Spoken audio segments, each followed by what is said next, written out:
Kamala won all the states where there was JP had to go to the wide angle camera because I'm sitting in Lisa's spot. So I'm sorry. Okay? Didn't mean to interrupt you there. I was just pointing out of course you did. The change in the You're camera. a politician. I get it.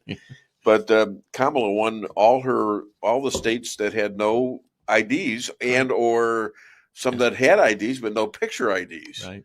Okay, so she won all those states. Right. What does that say? Well, it says a lot. But even if we went back to the last election, and no matter where you're at on that one, we do know some things about that election in 2020. For instance, Pennsylvania wasn't even following their own law. Exactly. They had a law, Supreme Court decision. Plus extending voting out, for a week afterwards. Oh, and they stopped. They stopped a lot of the crowd that was there. And closed it down because they said something was wrong and or we're too busy right now. Come back later. Yeah. Well, these people already been standing in line for hours, and most of them were Republicans. Well, and it doesn't even matter if they were Republicans or Democrats. Right. But if you allow voting a week, but if they knew those were Democrats, would they have done that? I don't know, but it kind of depends on the precinct, right? But truthfully, all of the laws that we had in place were about preventing voter fraud, right? Yeah. And there was a good reason for them. Those laws have been vetted for several years. It didn't disenfranchise anybody. Like our picture ID here in Missouri, we were told that, that's going to disenfranchise people. Well, so you don't have a driver's license, you don't have a picture ID of any kind, but if you go sign up for Medicaid, get an airline ticket or anything like that, you have to have all of those things. That's right. So who was being disenfranchised? Well, we can't find anybody. And in order to prevent anything like that from happening, our Secretary of State said, I'll get a van. I will come to you wherever you're at. You don't drive. I will come to you and provide you with a free picture ID. Let me slam you this. Let me slam you this. Right, here we go. The Supreme Court has ruled that your First Amendment right includes your vote. The Supreme Court has ruled on that. Yeah. Okay. All right. And therefore, it needs to be enforced. That thing needs to be expanded to where, what do you mean by you get to vote? Mm-hmm. And you get to vote where it's counted. Yeah. Okay. Maybe you got to have this specified in an amendment or something in the Supreme Court to make sure that everybody knows that it's a crime to let somebody vote without proper identification. So if that is the case, and I can see the logic there for sure, because it's a First Amendment right. Yeah, but and there is the redress portion of the First Amendment too. You have the right to redress your government on, and so Congress shall make no law, right?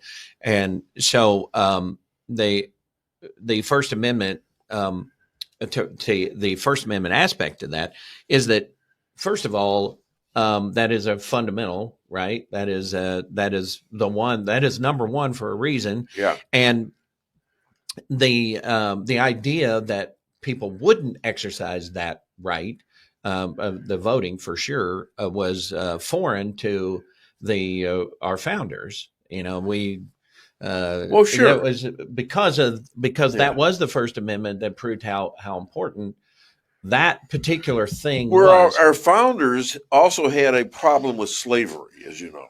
Mm-hmm. Yeah. And they also were telling the slaves they were only worth, 3/5 of a citizen? Okay, so there was probably a little bit of an issue with how U.S. Congress people are selected, right? Is because even back then it was based on the census, and so the census included the slaves. And so what the real thing behind the 3/5 was to reduce the power of the slaveholding South. That's, honest historians out there will say that. Okay. It wasn't about whether or not that person was 3/5 of a person. Yeah. It was about reducing that power in order to be able to address Did things slaves have the right to vote? And no, they did not. Okay, well, neither did women. And so, I understand that, and that's been rectified. All right? Yes, it has. Of course, for both. It's never going to be rectified in the minds of many blacks. Never. But and even women are going to be resentful of them not having the vote forever. But it's been fixed, and now people are beginning to understand that particular thing, and there's no reason to have cheating in voting. No, none.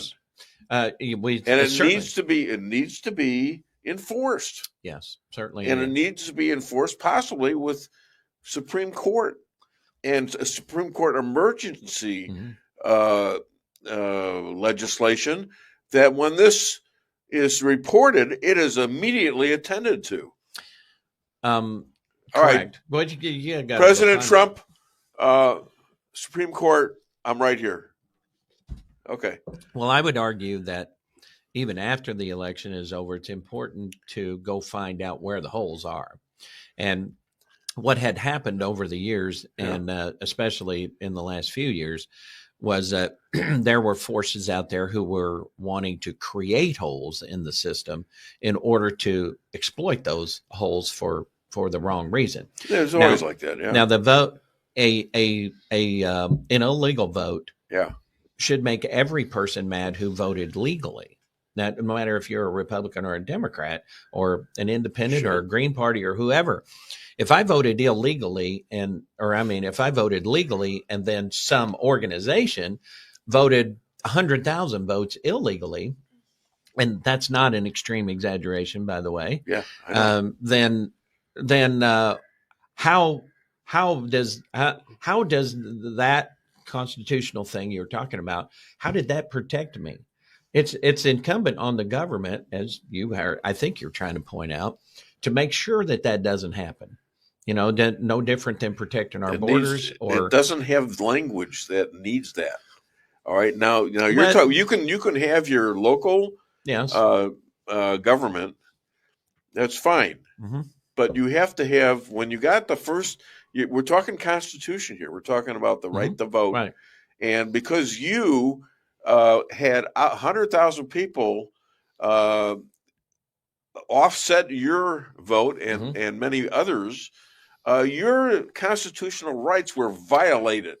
And that needs to be spoken to by the Supreme Court, and they need to have an amendment in this country that makes it plausible that you can get an immediate hearing based on what's going on right then. Well, as you've probably heard this a few times, that I have to have standing. I have to have standing. That's the reason why Texas couldn't sue New York over that issue. But my government should be concerned about that amendment to the Constitution. But it doesn't prevent, the First Amendment wouldn't prevent the government from passing laws and things like that, statutes and even regulations, which guarantee that right is protected, that one man, one vote. That's why I say it has to be immediate, and it has to be from the Supreme Court. Certainly. They are supreme. Yeah. And you have to follow that. So if there's something comes up in PA, when they say that, they automatically should go in there and say, nah. You can't do that. Except that a couple other decisions. Now you want to come get yourself out of the union. You're going to have to do that. But right now, you can't do that. You can't take away the rights of people to vote. It's a First Amendment right. But what in the case of Pennsylvania violating their own constitution, which they did, and violating